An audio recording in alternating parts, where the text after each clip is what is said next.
how to physically prepare to win a Grand Prix, almost win a Grand Prix. Welcome and much love, Trav here. Second place at GP Portland. I want to share with you what I did physically to prepare and throughout the tournament itself that put me at a mental edge above all my opponents, made it much easier, kept me clarity almost all the way through the tournament, and is something you can use and replicate.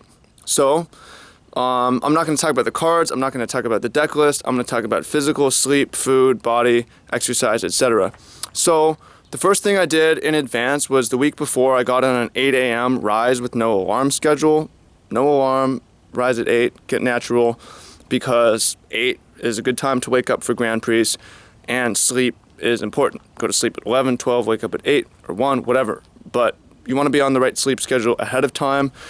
If you're going to a pro tour or something, then ideally you fly in a couple days before. Don't get fucked by jet lag. Don't stay up all night. Obviously, get your preparation done ahead of time. So sleep, that's out of the way.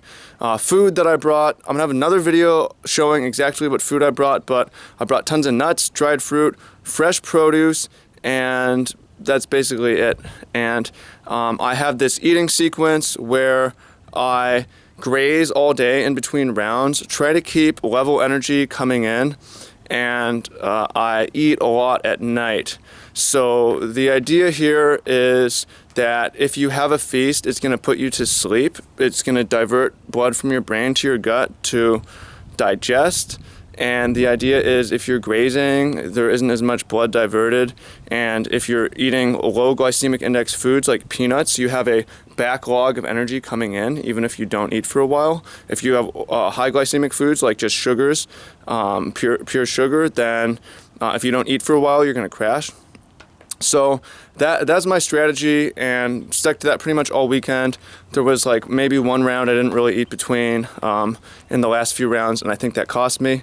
But that's what I recommend is grazing, produce, and nuts, and then you can eat meat or whatever, eat a big meal at night, go to sleep, wake up 8 a.m., no alarm.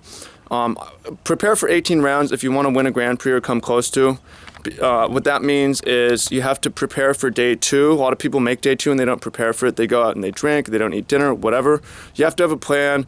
Tournaments end, get your group, go eat, go to sleep, period.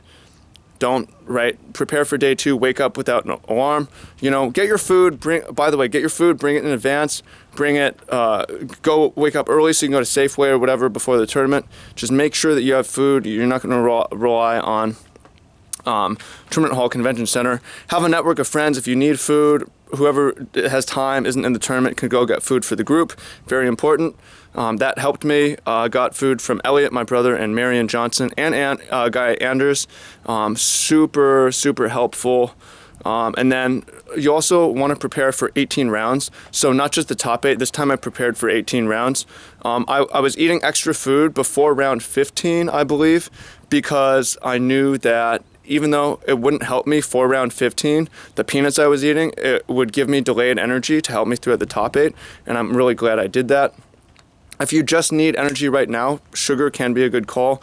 Before the finals, I'm not 100% sure it helped me or hurt me, but I was crashing and I just jammed a chocolate bar because that would hit me during the match instead of having to wait a couple hours in the case of peanuts. So there's a lot of strategy to this. Another thing that I did throughout the day, which is super helpful, is inverting, turning upside down. I did this between every round. Some of y'all might have seen me doing cartwheels or just lying upside down or doing handstands, stuff like that. And the idea behind that is the blood in the body moves physically to movement, but gravity. If you sit all day, the blood pools in your legs. That's super bad for you, and is also going down from the brain. If you turn upside down, it refreshes your legs. It gets the blood moving back via gravity to the heart. It also gets fresh blood to the brain, so it's much easier to think. And if you have the mental edge, you can stay relatively fresh. You can minimize your play mistakes. You have confidence in your lines. That really, really, really, really, really helps. And those are what I recommend. Looks a little bit ridiculous to go lie upside down, but you can usually just lie on your back somewhere There are, a Grand Prix tournament hall is huge, and there's all sorts of places you can go, duck around the corner or something, put your feet up just for 10, 20 seconds. It makes a tremendous difference. So I recommend that. I recommend packing your food in advance, grazing sequence, low glycemic index food, eat a big meal at night, jam sugar, caffeine, whatever, only like before the very final round of the tournament. Otherwise I wouldn't recommend it. Get in a natural sleep schedule the week before the tournament, that is basically what you need to do to prepare physically. It's like a sports competition, right? But it's harder because sports competitions, it's not necessarily harder, sports competitions don't have 18 bouts, right? It's insane. So, hope you found that helpful. Hope that helps you win a Grand Prix. If it increases your chances by 10, 20, 30% per match, that could be the difference between scrubbing out and making the finals. So, hope you find that super helpful. Also, if you're a diet scientist or a physical performance expert, please connect with me. Leave comments below if you think I'm wrong or you think there's even more to it. I hope you find this super useful, and you want to know about the deck. We've got the deck tech, we've got the deck origin, we've got how I got the cards, etc., etc., etc. Much love. See you in the other videos. Leave a comment below. Take care.